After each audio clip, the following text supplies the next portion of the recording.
dikuasai di lapangan. Kalau seorang teknik sipil, seorang sarjana teknik tidak memahami pekerjaan tanah, kekeliruan besar. Ya. Bangga dengan pekerjaan gedungnya, bangga dengan pekerjaan bandara, jalan, jembatan, tapi tidak paham dengan persoalan tanah. Itu sama dengan malapetaka yang tertunda. Ya, oleh karena itu, pemindahan tanah mekanis ini menjadi penting karena ini adalah bagaimana menyiapkan tapak kawasan konstruksi bangunan. Nah, oleh karena itu, sebelum memulai pekerjaan, biasanya perlu menyiapkan apa yang disebut dengan diagram konstruksi. Nah, ini contoh bagaimana cara membuat diagram konstruksi. Jadi, semua persoalan itu lebih baik nanti Anda membuat diagram konstruksi.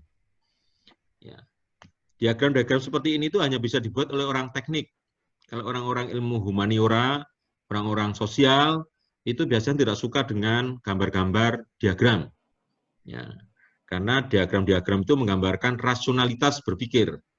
Ya, kalau orang-orang humaniora itu tidak suka. Karena orang humaniora itu, akibat satu panah ini bisa diskusinya 7 hari 7 malam. Gitu. Ya, tapi orang teknik lain. Nah, ini contoh saya gambarkan bagaimana kita merangkum seluruh kegiatan pekerjaan penyiapan tanah dasar untuk membuat badan jalan. Ini misalnya ya. Misal, contoh. Nanti sama ini kalau kita menyiapkan badan runway, badan bangunan terminal, badan bangunan jembatan, bendung dan sebagainya. Hampir sama. Nah, ya. Jadi pekerjaan tanah itu ada dua, ada berupa galian, ada berupa timbunan. Dua itu saja. Ya. Kalau galian itu kan digali, lalu dibuang hasil galiannya. Nah, ketika membuang itu harus ada jarak yang disepakati. Dan tidak boleh merusak lingkungan. Setelah digali selesai, jangan langsung dibangun bangunan, jangan langsung didirikan bangunan. Harus diadakan uji mutu material dulu di situ. Apakah yang sedang kita gali, kita siapkan dalam bentuk galian. Ya. Itu juga kita ukur berapa nilai kekuatannya. Ya. Kalau galian memang sepele, tetapi ketika kita menggali gunung, menggali bukit, bukan persoalan sepele. Persoalan menjadi ruwet karena tidak hanya menggali, tetapi kita harus mengamankan dinding pengaman bangunan. Gitu. Ya. Nah, sekarang kalau timbunan. Kalau timbunan, itu ada timbunan dari bahan setempat atau hasil galian setempat.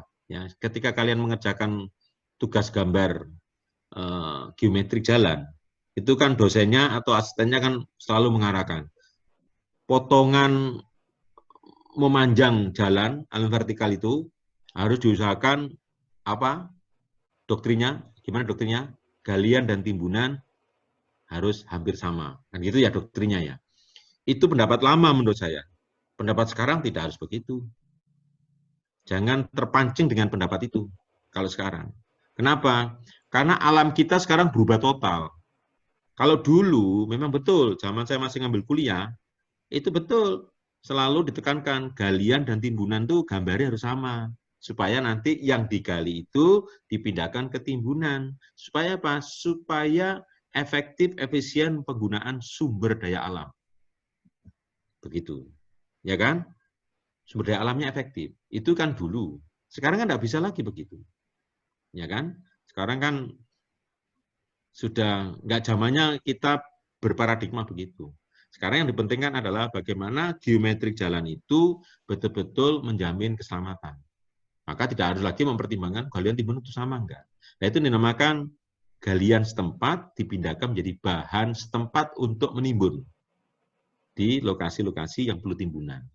Nah, itu adalah dinamakan bahan setempat atau galian bahan timbunan bahan setempat. Nah, timbunan lainnya adalah timbunan menggunakan bahan pilihan untuk timbunan di atas tanah yang jelek dan timbunan bahan pilihan untuk timbunan di atas tanah rawa.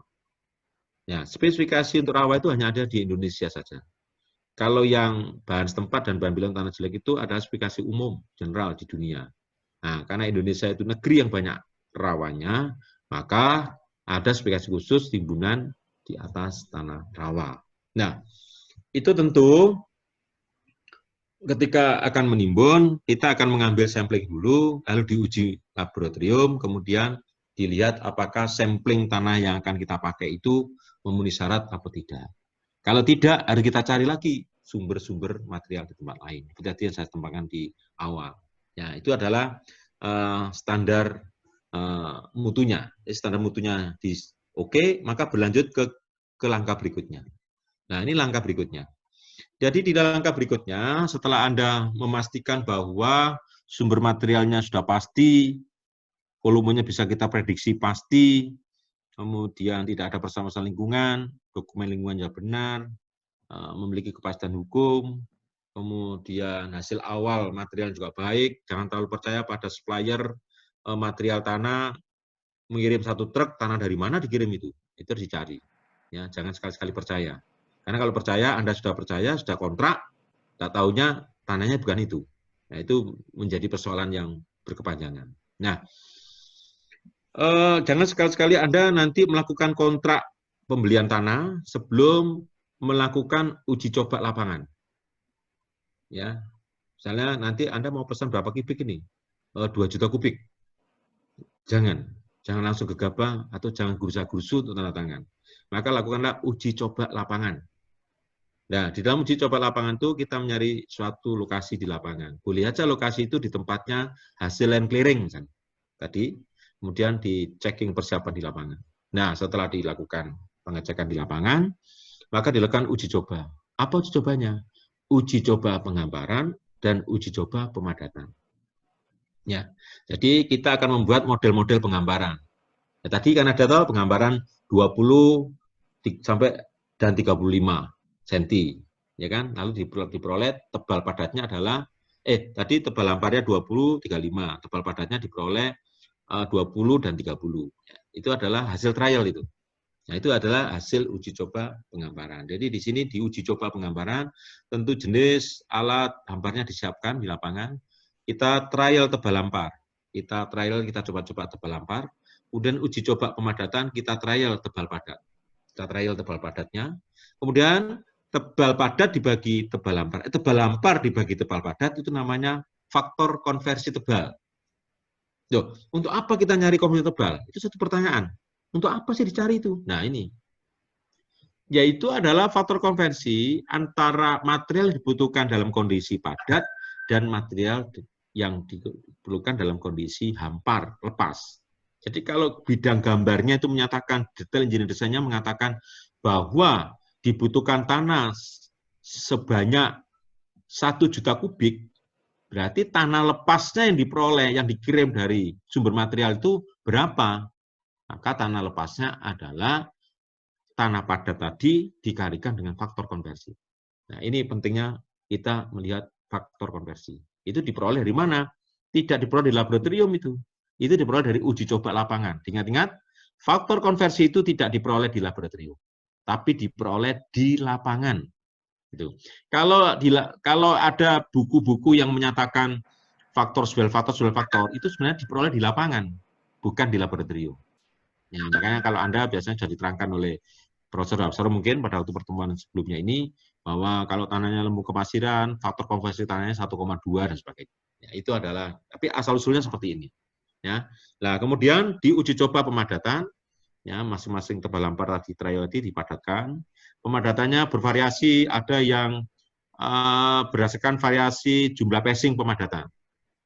Ada juga variasi jenis alat pemadat. Ada lagi passing tentang kecepatan pemadatan sebagainya. Banyak. Ya, tapi kalau itu semua dituruti, kapan selesainya trial itu? Makanya kalau saya belusul, kalian di lapangan nanti, trialnya cukup tebal dan passing. Berapa kali alat itu bolak-balik, dan alat yang dipakai pada trial itu adalah nanti alat yang harus dipakai pada saat mengerjakan proyeknya. Tidak boleh berbeda. Kalau berbeda, Anda akan disuruh trial lagi. Gitu. Ya, diingat-ingat itu, karena jangan sampai Anda nanti bekerja dengan kerugian besar karena tidak patuh. Gitu. Nah, lalu di dalam trial ini nanti Anda akan melakukan tes. Jadi setelah di trial itu dilakukan tes CBR lapangan, kemudian kepadatan kering maksimum lapangan dan kadar air. Nah, apakah memenuhi syarat? Oke, memenuhi syarat semua. Kalau oke memenuhi syarat, maka dibuatlah berita acara trial di lapangan. Setelah berita acara ditandatangani selesai, barulah kalian kontrak pembelian material di sumber material. Itu. Kalau tidak, jangan. Nah, inilah awalnya mulai kontrak. Disinilah Anda mulai kontrak. dengan supplier tanah, ya, dengan orang yang menjual tanah. Ya, itu baru kontrak. Nah, langkah berikutnya apa? Nah, langkah berikutnya ini, kita sudah bicara aktivitas konstruksi di lapangan. Nah, ketika kita bicara aktivitas konstruksi di lapangan, maka Anda sudah masuk ke dalam ranah manajemen alat berat. Anda sudah masuk ke dalam ranah manajemen proyek. Anda akan masuk ranah manajemen konstruksi. Anda akan masuk ke dalam manajemen cash flow keuangan dan sebagainya. Ini semua akan ada terjawab di dalam siklus di gambar ini. Jadi yang Anda hadapi nanti adalah tetap kembali ke awal. Tahap 1 adalah pengadaan material. Tahap 2 pengangkutan, tahap 3 pengamparan, tahap 4 pemadatan. Masing-masing tahap ini ada early warning-nya, ada peringatan-peringatannya. Ya, misalnya pengadaan material. Ini apa early warning-nya ini? Pengujian mutu berkala loh di laboratorium. Ambil sampelnya secara berkala, seminggu sekali, 2 kali. Kalau berkalanya berapa waktu? Kalau saya tidak setuju, kurang setuju kalau saya. Tapi kalau Anda boleh setuju, nggak ada masalah. Kalau saya, pertimbangan adalah publikasi. Maka setiap material diambil, misalnya 100 kubik atau 1000 kubik, maka diambillah 1 sampling. Ini misalnya. Itu tergantung kepada kesepakatan-kesepakatan yang ada di dalam berita acara trial mic tadi. Berita acara trial spreading dan trial compacting. Ya. Atau di dalam buku spesifikasi teknik disebutkan bahwa setiap 50 kubik harus ada 1. Tergantung juga jenis proyeknya. Kalau bandara misalnya, untuk menimbun badan runway, itu tidak boleh 50 kubik. Ya. Setiap kita mendatangkan 10 kubik, diambil 1 sampel. Setiap mendatangkan 10 kubik, diambil 1 sampel. Gitu. Karena apa? Karena persyaratan untuk badan jalan, badan runway, landas pacu pesawat itu berbeda dengan misalnya persyaratan untuk badan jalan. Itu berbeda. Karena badan jalan itu ambil sedikit, nggak masalah. Tapi kalau runway, jangan ambil sedikit, ada lubang sedikit saja menjadi persoalan. Gitu. Ya itulah, jadi beda, tergantung. Kemudian pengangkutan. Pengangkutan ini sangat, jadi dari semua tahap ini yang paling menyakitkan hati pengendaliannya adalah di pengangkutan material. Karena kita berhadapan dengan karakter-karakter pengemudi truk yang nakal. Yang tidak mengerti tentang travel time, cycle time, tidak mengerti bahwa materialnya ditunggu, dan tidak mengerti kalau ditunggu itu akan menimbulkan tundaan proyek dan sebagainya, tidak paham. Nah, itulah makanya pengangkutan itu menjadi penting. Kemudian penggambaran, kalau penggambaran itu setelah selesai menggambar, setiap lapis dilakukan pengamatan visual kondisi kebasahan, apakah ini kering ya, kalau kering ya segera disiram air sebelum dipadatkan. Kemudian pengecekan tebal lampar. Kalau pemadatan itu pengujian rutin kepadatan dan pengecekan tebal padat. Jadi semua data ini harus dikumpulkan. Jadi kita akan mendapatkan faktor komposisi tebal setiap lapis.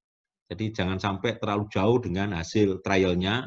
Kemudian setiap tahapan ini akan dikendalikan oleh dokumen RKL, RPL, atau UKL-UPL. Ini Anda lihat panahnya ke sana semua. Ya, sana semua panahnya. Ini adalah menggambarkan semua di early warning oleh dokumen AMDAL. Kemudian semua jenis trial-trial kepadatan, pengujian rutin kepadatan, pengujian rutin dan sebagainya itu akan dikumpulkan dalam satu sistem database. Ingat-ingat, kalau zaman dulu tidak ada sistem database, semua dikumpulkan dalam kertas, kemudian dijilid, di staples, dijilid, kemudian dimasukkan owner, kan gitu dulu ya.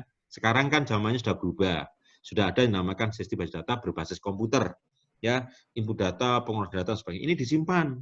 Karena pada saat tertentu nanti, kalau proyek kalian itu ada temuan hukum, ada persoalan hukum, ada sengketa dan sebagainya, ada kegagalan bangunan, ada kegagalan konstruksi, maka yang dirunut adalah datanya. Bagaimana perjalanan data. Anda lebih baik jujur mengatakan bahwa ini semua saya uji, datanya adalah ini. Kalau nanti terjadi kegagalan konstruksi dalam bangunan, itu mudah dimaafkan. Gitu. Bahkan bisa dibebaskan dari hukum. Karena sudah melakukan. Langkah-langkahnya sudah dilakukan semua. Tetapi kalau terjadi kegagalan konstruksi dalam bangunan dan Anda tidak bisa menunjukkan data-data pengujian mutunya, maka Anda kena jerat lagi pasal berikutnya, yaitu menghilangkan barang bukti. Ini yang berbahaya. Ya, itu mengapa di dalam siklus ini saya sampaikan perlu ada sistem basis data. Nah, itu nanti di dalam buku spesifikasi yang saya kirimkan file terakhir, ya, file ke-9 adalah ya, itu Anda baca apa standar rujukan di dalam pekerjaan tanah. SNI mana saja, Anda nanti baca dulu, kemudian persyaratan bahannya bagaimana. Nah, ini adalah kata-kata kunci saja yang saya ambil dari buku spek itu. Ya, nanti mungkin agak sedikit ada perbedaan, barangkali, karena spek yang saya kirim ke Anda itu adalah spek yang terbaru, tahun 2015. Sedangkan yang saya susun ini adalah dari 2010. Kalau perbedaannya sedikit, cuma mungkin ada angka-angka tertentu yang berbeda. Ya, nanti Anda cek sedikit sambil membaca. Ya, ini pekerjaan timbunan dan seterusnya. Jadi ini saya menggerakkan saja sebagai gambaran bahwa ini sudah saya lakukan semacam rekap dari buku spek yang saya kirim ke kalian. Ya, ya buku divisi 3 ya, kalau nggak salah, divisi 3, judulnya pekerjaan tanah dan geotek. Ya, proses pelaksanaan. Nah, inilah kira-kira gambarannya di lapangan seperti ini. Ya, coba Anda bayangkan, truk sebesar ini 60 ton lewat di tengah kota. Ini adalah contoh truk yang bandel yang harusnya lewat itu di jalan yang sudah disiapkan, ya, tetapi dia ingin nyari jalan cepat di tengah kota, dan itu yang menyebabkan semua pipa-pipa airnya pecah, pipa pam pecah semua. Mungkin suatu kalau ada waktu saya tunjukkan gambar-gambarnya. Ini proses pelaksanaan ya dan seterusnya. Pengendalian mutu, tadi ada pengendalian mutu ya. Nah, ini tadi pengendalian mutu dilakukan di mana saja, kapan saja dan sebagainya. Kemudian pengukuran dan pembayaran ya, diukur dan dibayar, diukur dan dibayar. Ingat, kalau ini pekerjaannya adalah unit price, pengukuran itu menjadi dokumen penting dan penting sekali, dan itu karena kekuatan ranah hukumnya luar biasa. Tetapi kalau pekerjaan langsam, borongan, memang pengukuran tidak begitu penting, tetapi harus ada datanya tetap. Apa dasarnya untuk membayar? Nah, itu ya, dasar dalam pengukuran. Di dalam setiap pekerjaan tentu ada mata pembayaran. Nah, ini nanti kalau Anda mengerjakan pekerjaan timbunan tanah, inilah mata pembayarannya. Ya, mata pembayaran dari setiap pekerjaan. Jadi kalau Anda mengerjakan pekerjaan timbunan tanah, ini mata pembayaran yang harus dilalui kalau menggunakan APBN dan APBD. Tapi kalau menggunakan dana swasta gimana Pak? Sama. Dana swasta itu pun kan dia juga harus punya dasar untuk membayar supaya dia memiliki kepastian hukum. Tentu akan mencontoh pedoman dari negara atau pemerintah. Jadi bisa contoh timbunan pilihan 3.2.2 dalam kurung itu adalah nomor mata pembayaran. Itu berlaku sama seluruh Indonesia. Baik itu dana APBN maupun dana APBD sama mata pembayaran, dan ini mata pembayaran itu sudah masuk di dalam laporan aset di Kementerian Keuangan. Jadi kita nggak bisa main-main lagi sekarang. Ya, jangan sekali-sekali Anda sudah mulai pikirannya buruk nanti mau bermain, mengurangi mutu, mengurangi volume, tidak bisa sekarang. Ya, nah timbunan pilihan meter kubik satuannya, nggak ada meter persegi misalnya ya. Kalau timbunan batu dengan derek itu ton misalnya, itu harus dihitung dengan ton, nawarnya pakai ton. Jadi ini adalah gambaran modul 2. Ya, modul 2 itu sebenarnya merangkum dari buku spek tadi. Jadi buku spek tadi pendukung modul 2. Ya, itu barangkali yang bisa saya sampaikan di dalam pertemuan ini. Ini adalah pertemuan yang pertama, ya, dan mudah-mudahan kalian tidak bingung mendengarkan saya. Ya, mudah-mudahan sambil Anda minum kopi mungkin, minum teh, ya, makan, ngemil, sampai sempat WA-WA dengan yang lain, tidak apa-apa. Yang penting kita sudah menjalankan kewajiban untuk mengisi kuliah di masa-masa kita lockdown. Ya, saya pesan pada ya, ya, saya pesan pada kalian, jaga kesehatan, jangan keluyuran, ya, kasihanlah diri kita, kasihanilah sahabat kita, kasihanilah teman kita, orang-orang di sekitar kita, dan seterusnya. Ya, ini adalah sebenarnya lockdown ini mendidik kita menjadi punya rasa peduli apa tidak, itu. Ya, dengan lockdown ini kita diajarkan pada Tuhan, oleh Tuhan kita memiliki kepedulian apa tidak. Ya, inilah belajar kepedulian. Ya, tidak perlu stres, tidak perlu nanti lulus apa tidak. Apa pernah Pak Atem nggak meluluskan orang, ya kan? Ya, coba dilihat, ada nggak? Pasti lulus, tidak akan. Kalaupun tidak lulus itu bukan nilai dari saya, ya kan? Pasti nilai dari pasangan saya yang jelek. Ya. Demikian barangkali yang bisa saya sampaikan di dalam kuliah ini. Kalau tidak ada pertanyaan, akan segera saya tutup. Ya. Kalau masih ada pertanyaan, saya tunggu. Silakan.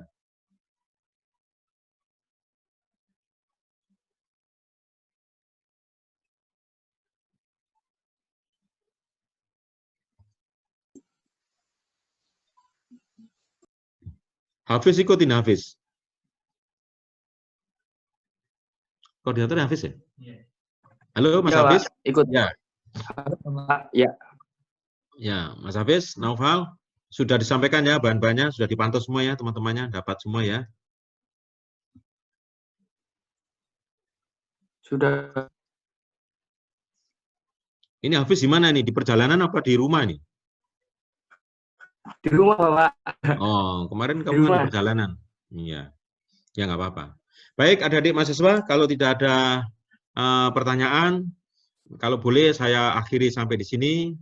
Kita nanti bikin perjanjian lagi kuliah berikutnya minggu depan ya dalam jam yang sama. Mudah-mudahan kita tetap diberikan kesehatan, diberikan enjoy, kegembiraan, karena kalau kita selalu senang, selalu gembira, itu tubuh kita menjadi lebih imun, ya, kita menjadi lebih sehat. Terima kasih kepada Pak Iwan Agriawan dari Pusat Studi Transportasi dan Logistik UGM yang memfasilitasi jam tayang saya dalam menggunakan Zoom meeting online untuk kegiatan kuliah pemindahan tanah mekanis bagi mahasiswa Departemen Teknik Sipil UGM dan seluruh kawan-kawan yang membantu saya, Mas Panggung dan semuanya, dan kepada semua mahasiswa yang antusias mengikuti kuliah ini, dan mudah-mudahan kita semua diberikan perlindungan, kesehatan, keselamatan, keamanan, keimanan, ketakwaan, dan rezeki yang melimpah dari Tuhan Yang Maha Esa, Allah Subhanahu wa Ta'ala. Assalamualaikum warahmatullahi wabarakatuh. Selamat sore. Sore Pak, terima kasih. Waalaikumsalam Terima kasih. warahmatullahi wabarakatuh. Terima kasih, Pak. Waalaikumsalam warahmatullahi wabarakatuh. Terima kasih, Pak. Terima kasih.